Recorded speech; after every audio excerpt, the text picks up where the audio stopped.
L'albero, un simbolo, come tanti altri, molto particolare, ma il suo significato è particolare perché va oltre sempre a quello che vediamo, ma ha un concetto, perché il concetto è legato alla Trinità, nel senso che l'albero rappresenta principalmente la famiglia o la familiarità, cioè le nostre origini, da dove veniamo, rappresenta in base il nostro albero genealogico.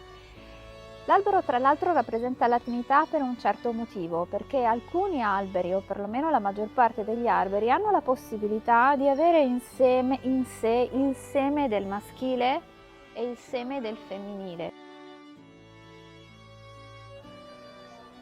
L'albero rappresenta la famiglia, come vi dicevo, ma anche e soprattutto un simbolo molto profondo perché rappresenta le nostre origini, il nostro albero genealogico, ovvero da dove noi veniamo e verso dove stiamo andando, cioè le nostre radici, i rami e le foglie. E racchiude tra l'altro il simbolo particolare del 3 che rappresenta la famiglia, padre, madre e figlio. Sì, perché molti alberi, se non la maggior parte, hanno la possibilità di racchiudere con i fiori anche i semi del maschile, ma anche la particolarità della fecondità femminile, e quindi si autogenera, la famiglia che si autogenera e che cresce. Ci sono alberi che hanno radici molto profonde, come rami molto molto alti e molto molto lontani, quindi rappresenta anche lo yin e lo yang, perché tanto quanto è sopra, tanto quanto è sotto.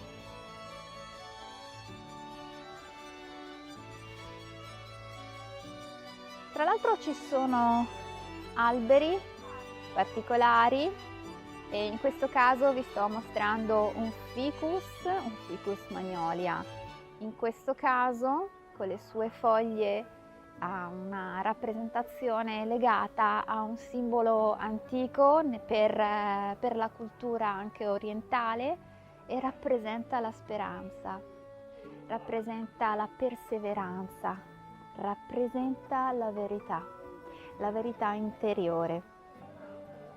Ha una foglia simile anche alle magnolie e dovete sapere che le magnolie hanno una particolarità, perché in Oriente sono rappresentate, anzi vengono viste come un simbolo di purezza e di conoscenza, e per questo motivo questo tipo di ficus, chiamato ficus magnolia, ha questa foglia che ricorda questo tipo di fiore di albero.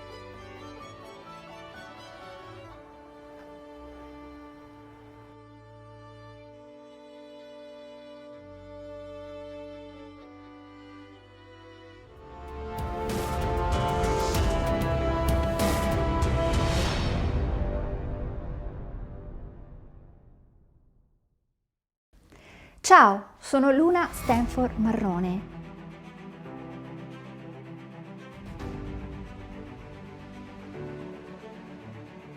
E non sono soltanto una ricercatrice studiosa e appassionata di simbologia, ma sono nata e cresciuta nei simboli.